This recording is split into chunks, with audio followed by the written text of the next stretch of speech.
창세기부터 요한계시록까지 예수님을 발견하는 새로운 안목의 성경 공부 두란노 성경교실. 안녕하세요. 저는 창세기 반의 엘리트 반장 한호정입니다. 그리고 오늘도 창세기 반에 떠오르는 샛별이죠. 이영원 형제님과 강하영 자매님 함께 해주셨습니다. 어서 오세요. 안녕하세요. 자, 이제 선생님을 소개해드리겠습니다. 창세기 안에 숨겨진 예수님의 이야기로 믿음의 힘을 길러주고 계신 최병락 목사님.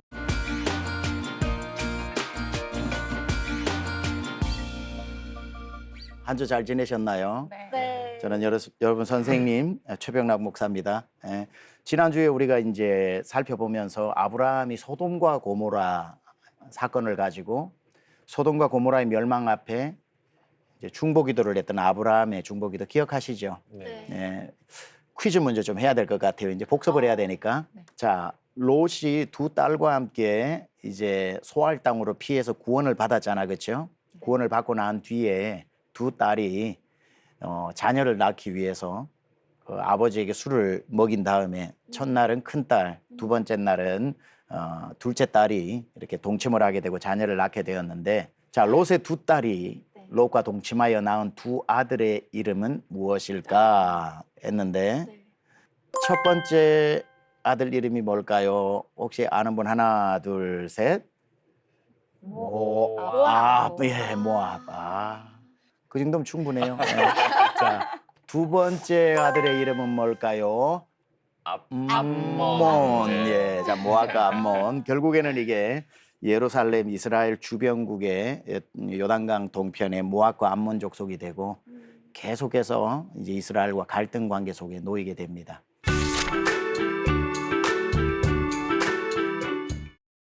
자, 이제 오늘은 20장, 21장을 통해서 이삭의 출생과 하나님의 약속과 약속의 성취에 대해서 한번 좀 구체적으로 더 살펴보려고 합니다. 지금까지는 이삭 태어날 거야, 이삭 태어날 거야 예언적으로 말씀을 하셨다면 드디어 이삭이 태어납니다. 20장에 보면 이삭이 태어나기 전에 아브라함이 또 한 번 애굽에 내려갔을 때 했던 실수를 진짜 우리가 복사햄 붙이기 하듯이 똑같이 실수를 하는 장면이 나와요. 처음에 가뭄이 들어 애굽으로 내려갔을 때 자기 아내가 너무 이뻐서 대단해요. 사실은 할머니신데 너무 이뻐요, 그렇죠? 너무 이뻐가지고 자기 아내라고 그러면은 남편을 죽이고 아내를 취할 것 같으니까 나의 누이 여동생이라 그러면 오빠한테 잘 보여야 되잖아, 그렇죠? 그러니까 실제로 이복 동생이긴 하지만 이제 갈 때 아예 조약을 맺어요. 둘이 약속을 해요. 어디를 가든지 내 아내라고 하지 말고 내 여동생이라고 해라. 나도 그렇게 말하겠다. 그렇게 했더니만 바로가 이제 사라를 데리고 동침을 하려고 했을 때 누가 나타나시죠? 하나님이 나타나셔서 막으시죠. 하나님의 계획은 뭐죠? 아브라함과 하갈, 아브라함과 그 누구도 아닌 아브라함과 사라를 통해서 예수님이 오시게 하는 게 구원 계획이시잖아요. 그래서 마귀는 바로의 눈을 아마 굉장히 사라가 이쁘게 보이도록 만들었겠죠. 그래서 동침을 하게 했을 때 하나님이 나타나서 손도 대지 마라. 그렇게 해서 사라를 보호하시고 아브라함과 사라의 태에서 예수님 나오게 하시는 하나님의 보호하심 우리 경험했잖아, 그렇죠? 근데 그걸 한번 경험했는데 사람은 한 번만에 철들지는 않아요. 누구처럼? 우리처럼. 근데 오늘 20장에 가면 이집트 땅, 애굽 땅은 아니지만 다시 그 남방인 그 그랄 땅이라는 곳에 내려가게 됩니다. 그랄 땅에 내려갔을 때 거기에 있는 왕이 아비멜렉이에요. 여기서 말하는 아비멜렉은 그냥 최병락, 이영원처럼 이름이 아니라 직책을 나타냅니다. 왕을 나타내는 말이에요. 나중에 아들 이삭 때도 아비멜렉 왕이 등장을 하는데 그 아비멜렉과 오늘 아브라함이 만나는 아비멜렉은 다른 왕이라고 보통 봅니다. 그랄 땅으로 내려가서 아비멜렉의 왕 앞에 똑같이 사라가 잡혀가요. 그 미모에 또 아비멜렉이 반하게 되는 거죠. 참 사라의 미모가 궁금해요. 천국 가면 꼭 한번 보고 싶어요, 그죠? 두 왕이 여성들이 많았을 거잖아, 그죠? 근데 그렇게 아비멜렉이 사라를 데리고 가고 그 이유는 똑같이 누이라고 얘기했기 때문에 뭐 누이니까 아무 양심의 가책 없이 결혼 안 한 줄 알고 데리고 갔겠죠. 근데 그날도 하나님께서 개입을 하셔요. 그리고는 아비멜렉에게 이야기하죠. 그는 남편이 있는 자다. 그는 오빠이기도 하지만 남편이다. 네가 그 사이에서 이 아내를 뺏는 건 나 하나님이 용서하지 못한다 하고는 하나님께서 엄청나게 무서운 얼굴로 나타나서 하나님을 우리는 다 보고 싶어 하잖아요. 그렇죠? 하나님 한 번만 보여주세요 하는데 우리는 하나님을 볼 수도 없지만 하나님의 임재 하나님을 직접 본 사람들은 두려워 떱니다. 그분의 위엄이 어마어마하니까. 이사야가 이사야 6장에 보면은 보좌에서 하나님 옷깃만 보잖아. 그렇죠? 하나님의 옷깃이 성전에 가득 차고 그 뒤에 천사들이 있는 걸 봤는데 하나님 보면 야호 해야 되는데 두렵도다 나여 죄인 중에서 하나님을 뵙고 죽게 되었도다 그러거든요. 엄청나게 하나님은 위엄이 있는 분이에요. 아마 이 어마어마한 하나님의 위엄 앞에 아비멜렉이 서게 된 거죠. 그 당시에 제국의 가장 큰 제국이었던 바로도 벌벌 떨었으니 조그만 나라 이 그랄 땅에 아비멜렉이야 뭐 얼마나 무서웠겠어요. 그러니까 이 아비멜렉의 벌벌벌 떠는 모습을 보면서 우리는 떨고 있는 아비멜렉을 보면 안 되고 성경을 보는 눈, 뭘 봐야 되죠? 그 안에서 역사하시는 예수님. 그렇죠. 하나님이 얼마나 크신 분인가를 봐야 되는 거죠. 아비멜렉 이거 보니까 새가슴이네. 굉장히 뭐 겁이 많네. 이렇게 보면 안 되고 왕이 떤다. 진짜 왕을 만났다는 거잖아요. 진짜 엄청난 분을 만났다는 거잖아요. 그러니까 이 사건을 통해 사라를 지켜주기 위해 등장한 하나님은 엄청나게 무서운 분으로 또는 엄청나게 위엄이 있는 분으로 왕이 그냥 머리가 하얘질 정도로 벌벌벌 떨 수밖에 없는 그러한 하나님을 우리는 여기서 보게 되는 거죠. 그때 또 어떻게 돼요? 이 하나님이 누구 하나님? 우리의 하나님. 우리의 하나님. 이 하나님이 우리를 지켜주시는구나. 약한 하나님이 아니라 바로도 떨게 하고 아비멜렉도 떨게 하는 킹 오브 킹스, 왕 중의 왕 대신 우리 예수님이, 우리 하나님이 내 하나님이구나. 아비멜렉 앞에 나타나셨던 하나님이 나의 하나님. 엄청나게 위엄이 있고 능력이 있고 권세가 있으신 분. 그러니까 성경을 이렇게 보면 좋아요. 한 사건만 보는 게 아니라 사건 위에 계시고 뒤에 계시고 그 사건을 잡고 계시는 하나님이 어떤 분인지. 그리고 거기서 멈추면 안 되고 이 하나님이 내 하나님이라고 거기서 감동이 나오는 거죠. 이 하나님이 날 구원하기 위해 인간의 몸을 입고 오셨다고 감동을 하는 거죠. 이 하나님이 뭐가 부족해서 십자가 위에서 죽으셨다고 감동이 될 수밖에 없는 거예요. 하나님의 크기를 알고 그분의 낮아짐을 보면 낮아짐은 평범한 게 아니라 엄청난 사건이고 그 이유가 나 때문이라고 생각하면 엄청난 감동이 되는 거죠. 자, 여기에서 하나님은 아비멜렉의 꿈에 나타나서 엄청난 모습을 보여주면서 결국은 사라의 태를 몸을 건드리지도 못하게 만드는 거죠. 여기서 구속사가 나오는 겁니다. 구원의 역사. 아브라함과 사라의 태에서 약속의 자녀가 나오고 거기에서 나중에 다윗도 나오고 거기에 나중에 예수님도 나오는 마태복음 1장 1절에 나오는 아브라함과 다윗과 예수 그리스도의 세계라, 예수 그리스도의 족보라. 그러니까 반드시 사라를 지켜주셔야 되는 거죠. 아브라함도 지켜주셔야 되지만 그렇게 해서 메시아의 혈통을 지켜주신다. 여기서 영적 싸움 보이죠. 마귀가 다시 애굽에서 실패를 하자 똑같은 방법으로, 이거 마귀가 지혜로운 것 같아도 되게 어리석은 게 좀 방법이 뻔해요. 그래서 우리가 영적으로 이렇게 잘 깨어 있으면 분별이 좀 쉽게 돼요. 네. 마귀의 패턴이 비슷해요.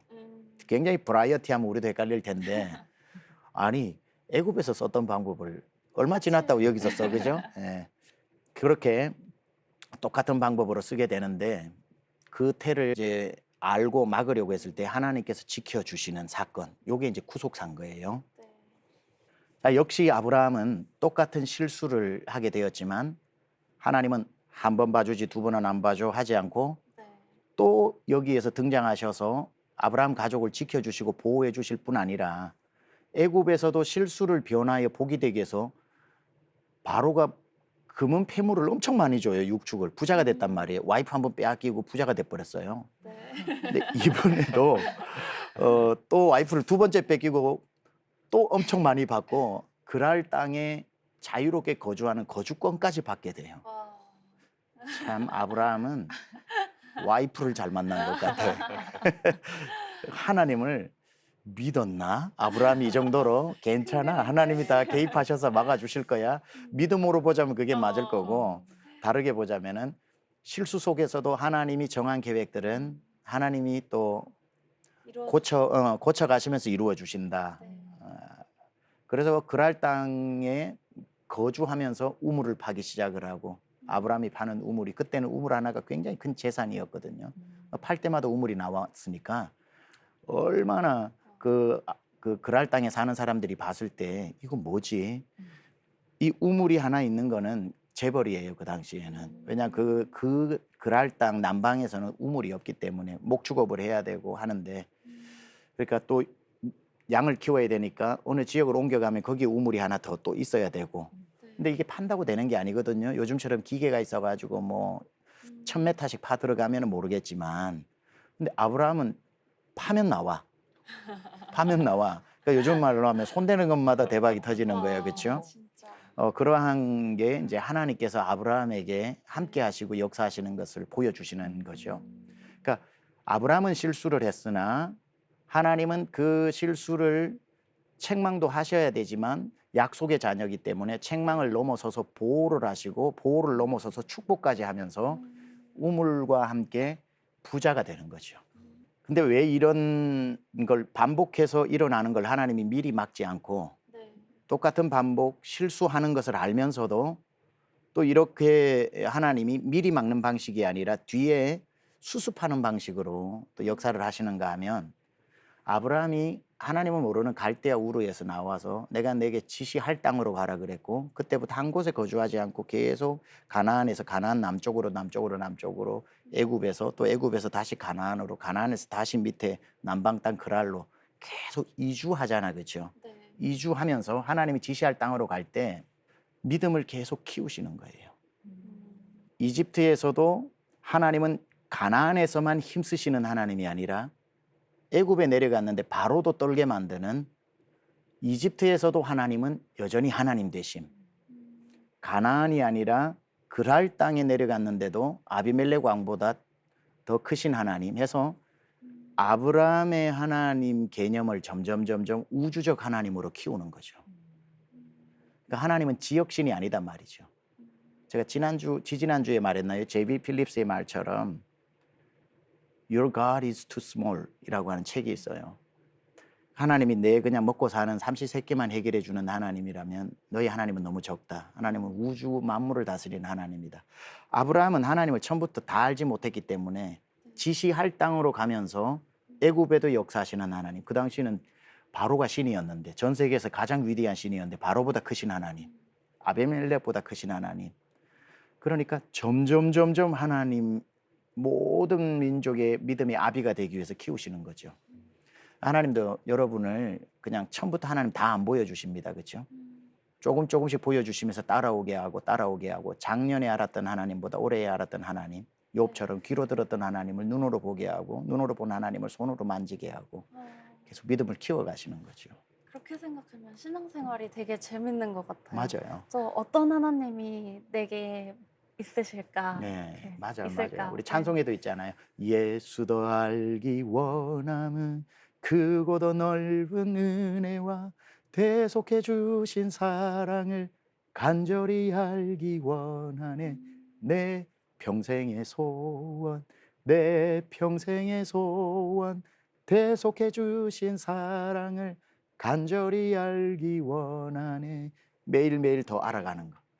근데 매일매일 더 알았는데 다 알아버린 하나님이 아니라 또 크신 하나님, 또 더 크신 하나님. 아브라함에게 하나님이 계속 보여주시는 거예요. 실수를 통해서 와, 아비멜렉이 그랄 땅에서도 여전히 하나님이시구나. 애굽 땅에서도 하나님이시구나. 그래서 믿음을 키워가시는 것. 하나님은 오늘도 여러분의 믿음을 키워가고 계시는 겁니다. 멋지죠. 그래서 믿음의 조상 다음으로 답게 키워가시는 것. 아브라함이 첫날부터 열방의 믿음의 아버지의 수준을 갖춘 게 아니다 이거죠. 하나님이 이런 방식으로 계속 알려주시고 보여주시고 키워가시는 것. 여러분도 마찬가지예요. 저도 마찬가지고 하나님을 하루아침에 알 수 없고 계속 믿음의 어미로, 믿음의 아버지로 우리를 키워가시는, 목자로 키워가시고 목사로 키워가시고. 그래서 아비멜렉이 아브라함을 나중에는 축복하게 됩니다. 하나님이 나타나셔서 하나님 누군지 보여주니까 그 다음날 아비멜렉도 그렇고 그 그랄 땅의 군대 장관인 비골이라고 하는 비골이 처음에 아브라함을 축복하고 나중에 아비멜렉이 아브라함을 축복을 해요. 그렇게 하니까 하나님이 비골이라고 하는 군대 장관도 지켜주시고 아비멜렉도 왕권을 지켜주셔요. 자, 여기에서 놀라운 사실은 처음에 아브라함을 부르실 때 12장 3절에 아브라함이 복의 통로가 된다고 그랬잖아요. 열방이 너로 말미암아 복을 받으리라고 했을 때에 아브라함에게 복 수여권이 있다고 안 그랬어요. 그렇죠? 뭐라고 그랬죠? 12장 3절에 보면 너를 축복하는 자를 내가 축복하고 너를 저주하는 자를 내가 저주하리라 그랬거든요. 여기 비골과 아비멜렉이 아브라함을 축복을 해요. 그러니까 하나님이 아브라함을 축복하는 걸 보고 그 땅도 그 지위도 지켜주시는 거예요. 만약에 화가 나가지고 아브라함을 저주했다면 아브라함은 하나님이 보호하시겠지만 저주했던 그 저주가 아브라함에게 임하는 게 아니라 그들에게 임하는 건데 그들이 어떻게 이걸 깨달았는지 몰라도 아비멜렉이 아브라함을 축복하고 군대 장관 비골이 축복하는 것으로 나와서 하나님이 축복해 주시는 게 20장에 나오니까 12장 3절에 하나님이 약속하신 걸 20장을 통해 보여주신 거죠. 봐라, 아브라함아, 너는 어디 가든지 간에 칭찬받는 사람이 되어서 모든 사람이 널 칭찬하게 만들어 내가 그들을 열방을 복주게 만들어라. 네가 욕먹는 삶을 살면 그들이 널 저주하게 될 것이고 그러면은 너뿐 아니라 너 때문에 그들이 저주를 받게 된다. 하나님의 사람은, 믿음의 사람은 모든 사람에게 축복받는 인생이 되어서 그들이 빈 복이 그들에게도 임해서 내가 축복할 수 있도록 하는 그게 네가 이곳저곳 내가 많이 돌아가게 한 게 다니는 곳마다 네가 복을 주는 사람이 칭찬받는 사람을 살아서 그 지역 애굽 가면 애굽에서 그랄 땅에는 그랄에서 가나안에는 가나안에서 계속 하나님이 이동시키는 게 그 땅들을 복 주시기 위한 것이죠. 고정자매가 직장을 가고 학교를 가고 뭐 어떤 자기 위치에 가도 아유 내가 오늘 여기 와 있네 내가 왜 이런 일을 하고 있지가 아니라 아 오늘은 또 나를 통해 이곳에 복을 주시기 위해서 보내셨구나. 전철을 타고 와도 내가 왜 7번 칸에 탔지? 아 오늘은 7번 칸의 사람들이 나로 인해서 복을 받겠구나. 그런 마음으로 우리는 매일매일 살아야 한다는 거죠. 그게 아브라함적인 복의 아브라함의 자손이니까 우리의 사명감이 보이죠? 예, 그 아브라함이 그렇게 된 거고 아브라함을 축복했을 때 복 받는 걸 이렇게 샘플로 보여주신 겁니다. 21장으로 넘어가면요. 이제 이삭이 태어납니다.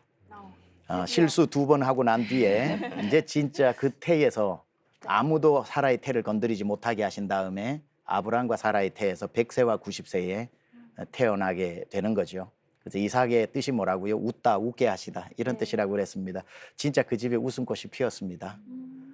죽었던 몸에서 생명이 태어났으니까 여러분의 삶에도 이삭의 역사가 많이 일어나길 축복합니다. 네. 그러니까 계속 제가 몇 번을 이 이야기를 하면서 100세와 90세를 이야기하는데 조금 더 강조하면 좋을 것 같아요. 하나님의 약속은 더디게 보이지만 반드시 성취되어진다. 그죠? 그리고 이 구속사로 볼 것 같으면 제가 베드로전서 후서를 이야기했듯이 하나님의 심판이 말세가 더디게 보인다고 하더라도 아우 이제까지 안 왔는데 2000년 지났는데 그날이 오겠냐 왜 이렇게 더디냐 그래도 반드시 심판의 날은 종말의 날은 온다. 구약에서 4000년을 기다려온 메시아가 안 오실 것 같아도 예수님이 오셨다. 그러니까 하나님의 약속과 하나님의 약속하신 건 반드시 이루어지게 돼 있는 것. 아브라함에게 75세에 말씀하셨던 것이 100세에 이루어지는 것과 마찬가지죠. 하나님은 반드시 우리를 울게 하시는 하나님이 아니라 웃게 하시는 하나님. 결국에는 웃게 하시는 하나님. 그 과정에는 눈물도 있겠지만 결국에는 우리를 웃게 하시고 영원히 천국에서는 영원히 웃게 하시는 하나님. 그래서 인간의 시간은 흐르는 시간이라서 크로노스고 하나님의 시간은 흐르는 게 아니라 임하는 시간이라서 카이로스라 그래요. 기적은 언제 일어나냐면 우리 인간이 10살, 20살, 30살 흘러가는 시간 속에 하나님이 정한 때가 딱 카이로스가 임할 때요. 크로노스와 크로노스가 만날 때 이삭이 태어나는 거죠. 하나님의 때가 이루어지는 거죠. 그러니까 하영을 통해서 영혼을 통해서 호정을 통해서 하나님이 내가 너가 몇 살 때 어떤 일을 하겠다. 하나님은 그 계획을 가지고 계셔요. 우리는 몰라요.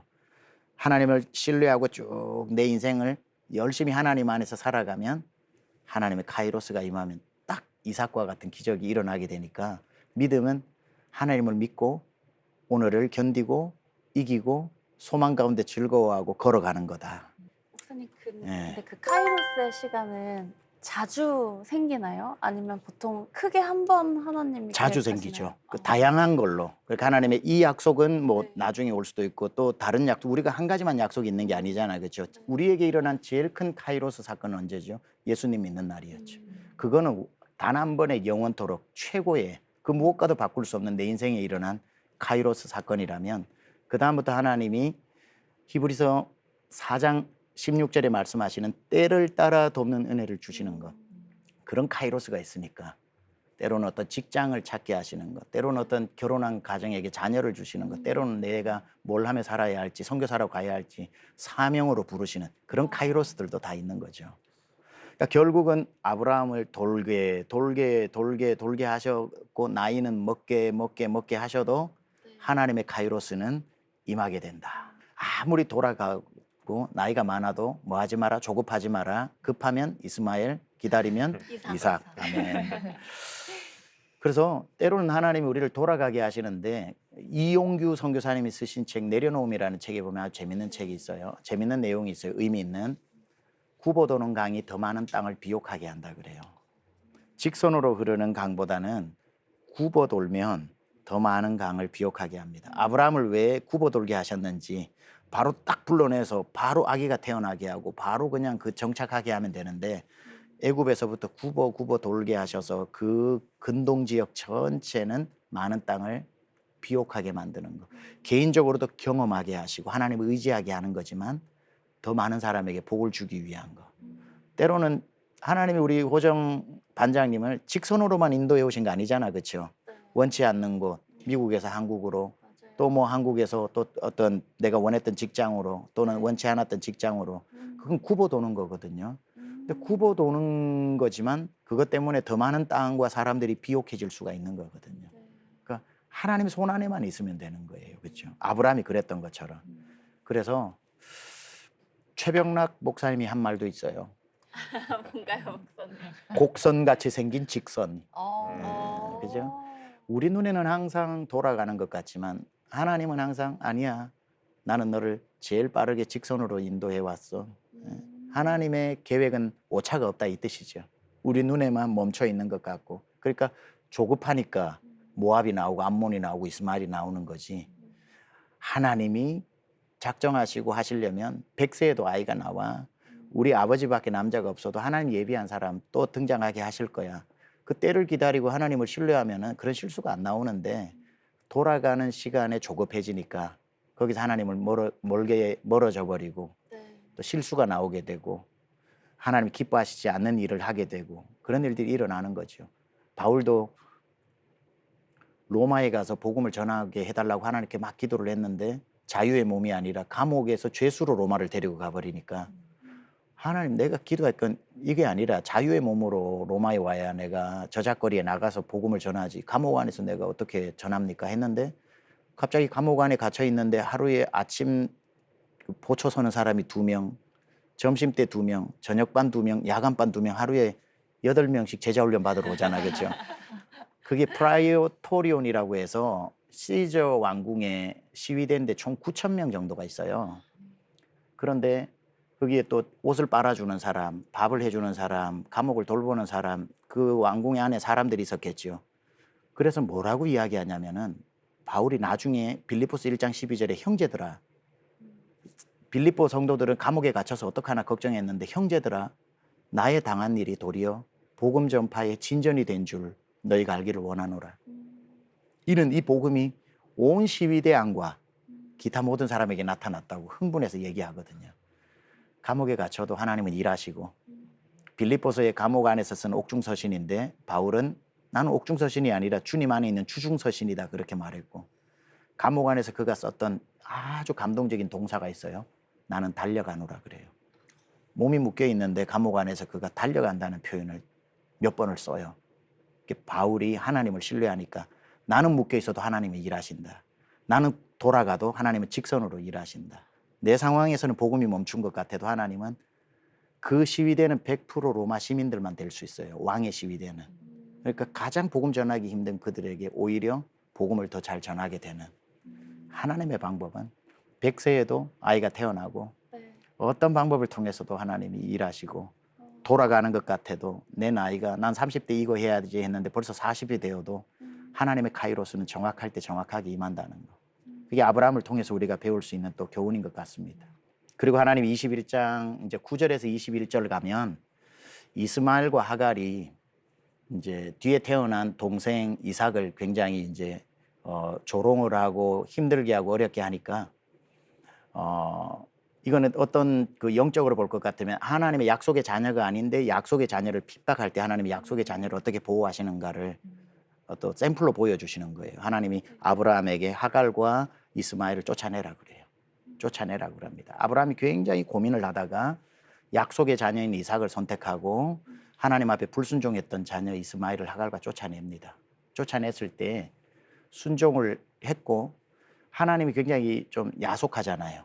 쫓아내라고 하면 뭐 어떻게 삽니까 그 당시에. 근데 아브라함이 순종하고 쫓아냈을 때 놀라운 건 하나님이 이스마엘과 하갈을 지켜주셔요.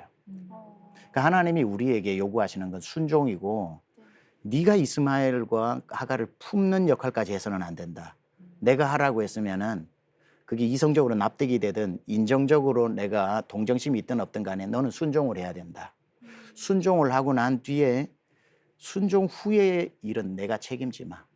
그를 살리든지 죽이든지 보호하든지 아니면은 그 민족을 없애든지 그건 내가 알아서 할 테니까 네가 그것까지 동정심을 가지고 품고 있어서 약속의 자녀가 학대를 받고 때로는 살해를 당해 죽을 수도 있으니까 마귀가 이스마엘을 통해서 약속의 자녀인 이삭에게서 예수님이 나오는 거잖아요. 아브라함과 이삭을 통해서 이삭을 학대했을 때 하나님은 등장하셔서 이삭을 보호하고 이스마엘을 집에서 쫓아내는 방식으로.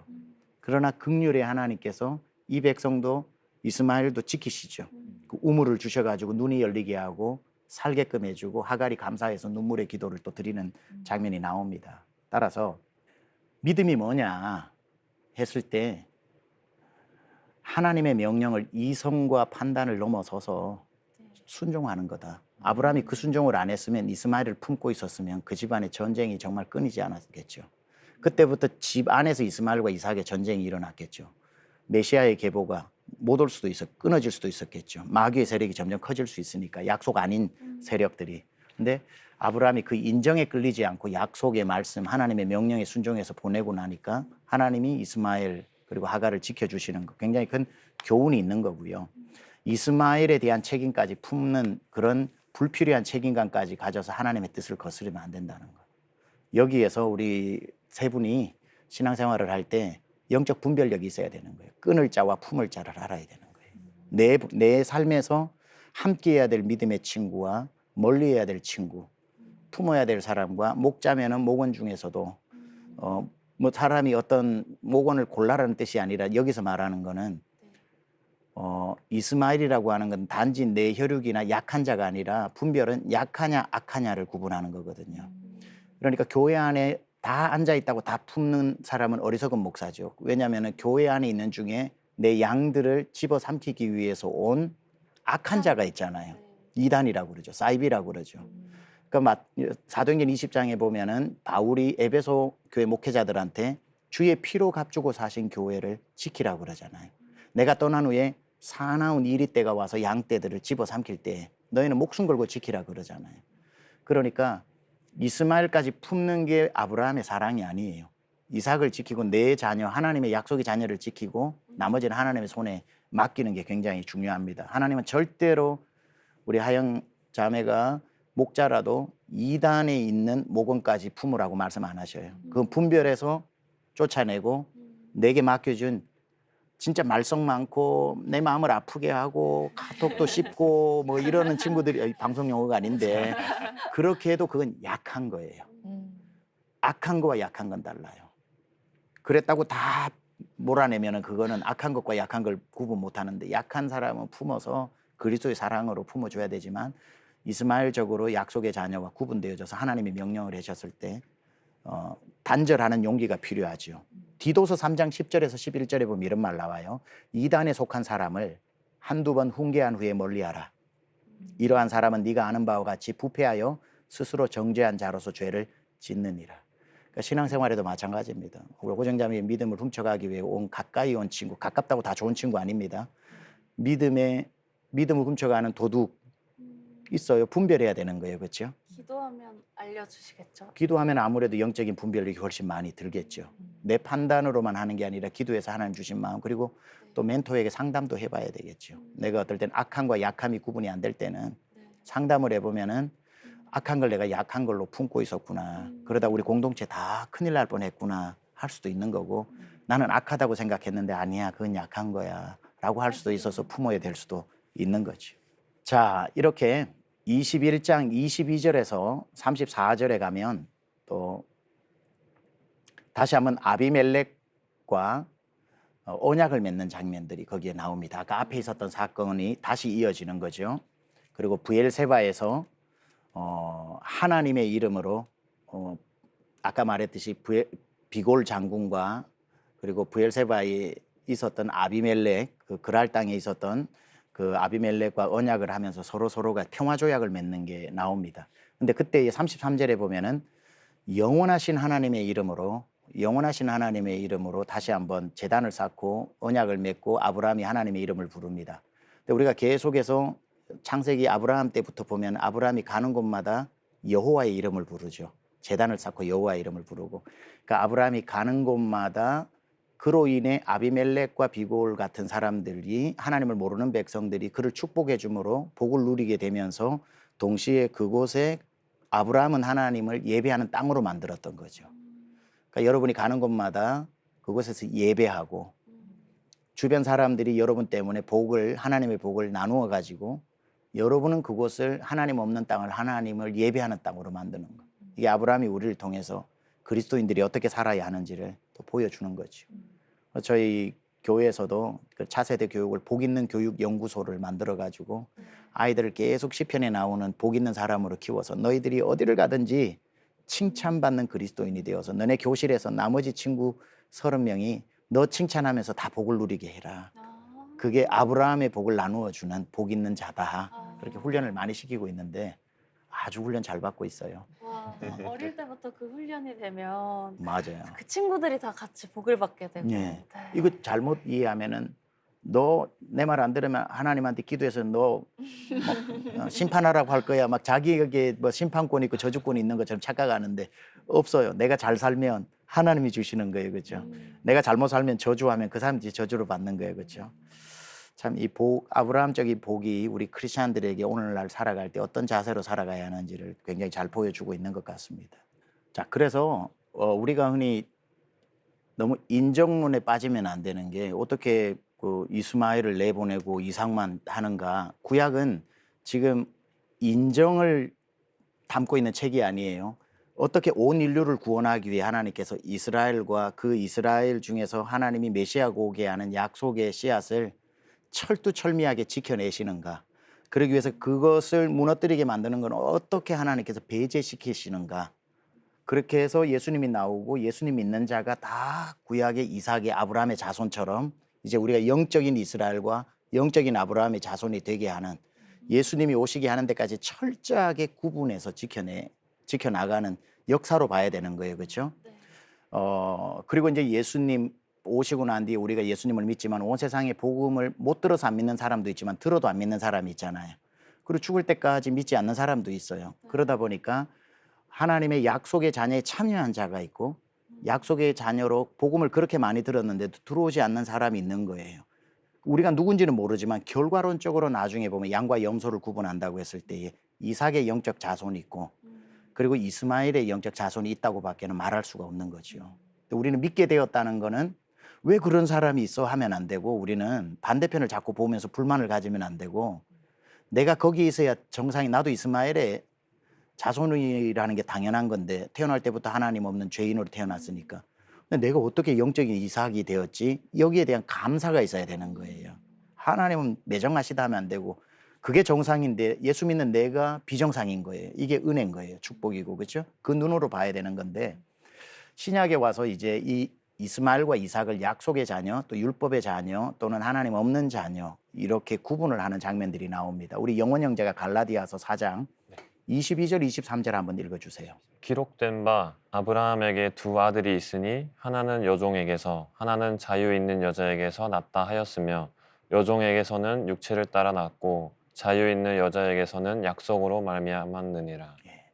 여기 보면 여종에게서 낳고 하나는 자유 있는 여자에게서 낳았다. 이래서 여종은 하갈이고 그렇죠. 자유 있는 여자는 사라를 말하는 건데 하갈, 사라 이렇게 얘기를 안 하고 여종, 자유 이렇게 대비되는 언어를 썼어요. 그러니까 종이라고 말해서 지금 신약에 와서는 죄의 종, 마귀의 종, 하나님 없는 사람들을 이 종이라고 하는 묶인 자로 표현하기 위해서 이 용어를 갈라디아서에서 쓴 거예요. 대신 사라를 자유라고 하는, 물론 주인이었기는 했지만 하갈의 주인이지만 그 표현을 자유 있는 여자라고 말하는 것은 그리스도 안에서 우리가 자유케 된 것을, 율법에 얽매이지 않고 죄에 얽매이지 않고 자유케 된 것을 상징하는, 그러니까 이삭은 자유 있는 여인의 아들이다. 그리고 이스마엘은 종의 아들이다. 이걸 계속해서 대비하고 있는 겁니다. 영원 형제 28절도 한 번 더 읽어주세요. 형제들아 너희는 이삭과 같이 약속의 자녀라. 예, 우리가 누구라고요? 이삭과 같이 약속의 자녀다. 자유의 자녀다 이 말이죠. 네. 그게 감사인 거예요. 그렇죠? 31절도 한번 읽어주세요. 그런즉 형제들아 우리는 여종의 자녀가 아니요 자유 있는 여자의 자녀니라. 자, 그렇다면 우리는 자유를 얻는 그리스도로, 그죠? 그리스도 안에 있으면 다 우리는 자유자잖아, 그렇죠? 우리 호정자매 갈라디아서 5장 1절 한번 읽어주세요. 그리스도께서 우리를 자유롭게 하시려고 자유를 주셨으니 그러므로 굳건하게 서서 다시는 종의 멍에를 매지 말라. 아멘. 예수님께서 여기 구속사가 나오는 거예요, 그렇죠? 이삭의 자녀, 자유자의 자녀. 그리스도께서 우리를 자유롭게 하려고, 우리도 자유한 여인의 자유의 자녀로 주셨기 때문에 다 율법이나 종에 매여서 사는 자가 되어서는 안 된다. 신부는 이삭인데 이스마엘처럼 살아서는 안 된다는 거죠. 우리 아영자매가 다시 똑같은 갈라디아서 내용을 로마서 9장 7절 8절이 요약하고 있는데 한번 읽어주세요. 또한 아브라함의 씨가 다 그의 자녀가 아니라 오직 이삭으로부터 난 자라야 내 씨라 불리리라 하셨으니 곧 육신의 자녀가 하나님의 자녀가 아니요 오직 약속의 자녀가 씨로 여기심을 받느니라. 아멘. 아까 갈라디아서에서 형제들아 너희는 이삭과 같이 약속의 자녀라고 했기 때문에 우리가 그것은, 여러분은 사라의 자녀가 아니지만 예수 그리스도 때문에 우리는 하나님의 자녀가 되었고 예수 그리스도가 이삭에게서부터 나온 씨앗이기 때문에 우리도 약속의 자녀가 되게 되는 거고 하나님이 선택하신 자녀가 되었던 거.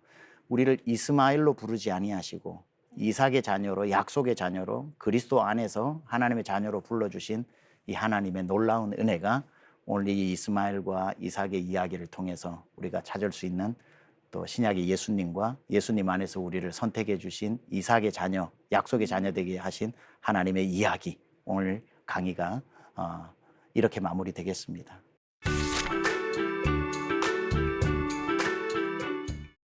제가 먼저 질문할게요, 좋습니다. 목사님. 그 하나님께서는 우리가 실수에도 불구하고 그 뜻을 이루어 주신다고 하셨잖아요.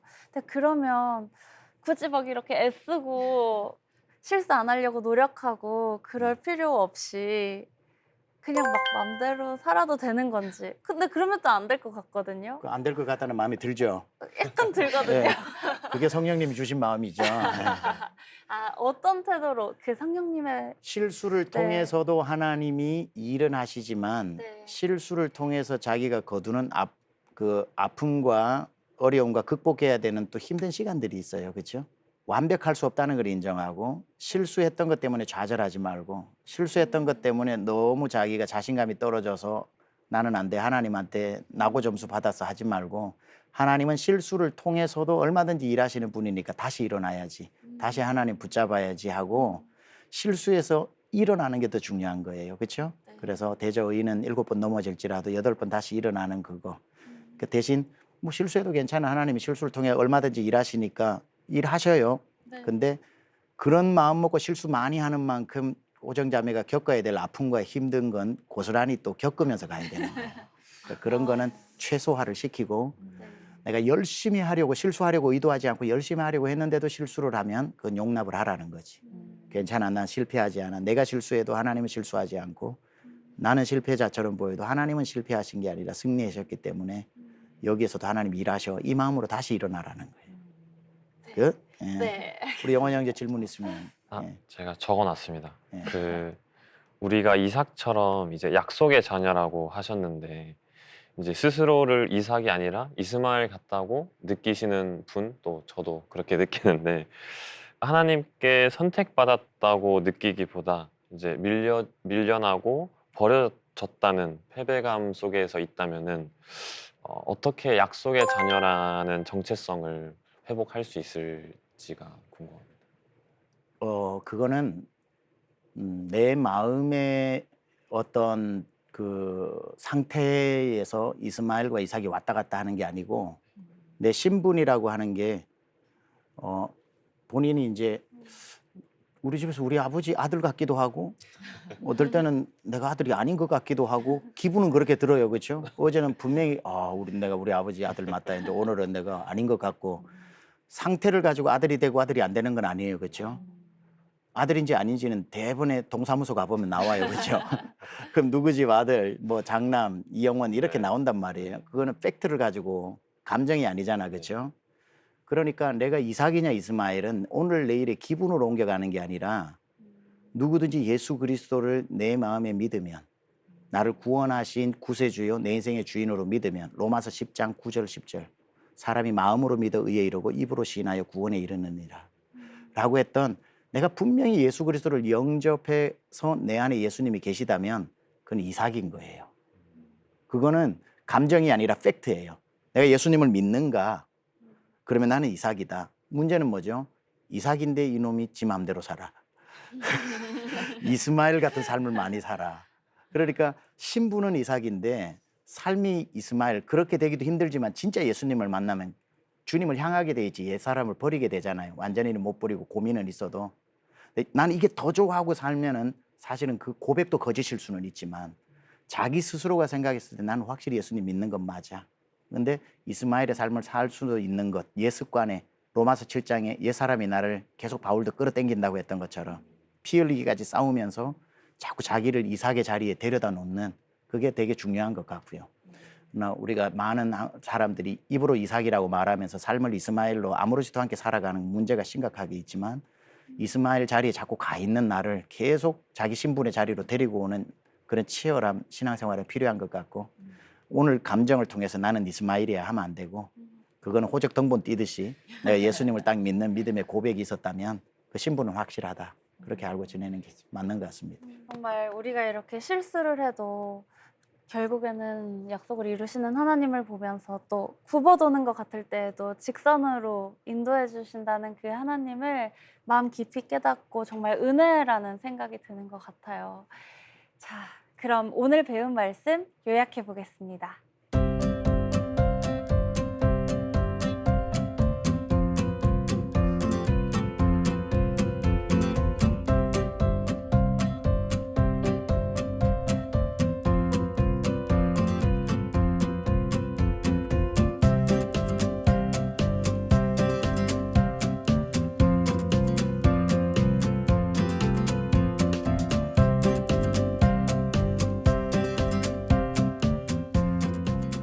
자, 이제 우리 다음 시간에 올 때 숙제 내드리겠습니다. 오늘은 반가운 소식, 생활 숙제는 없어요.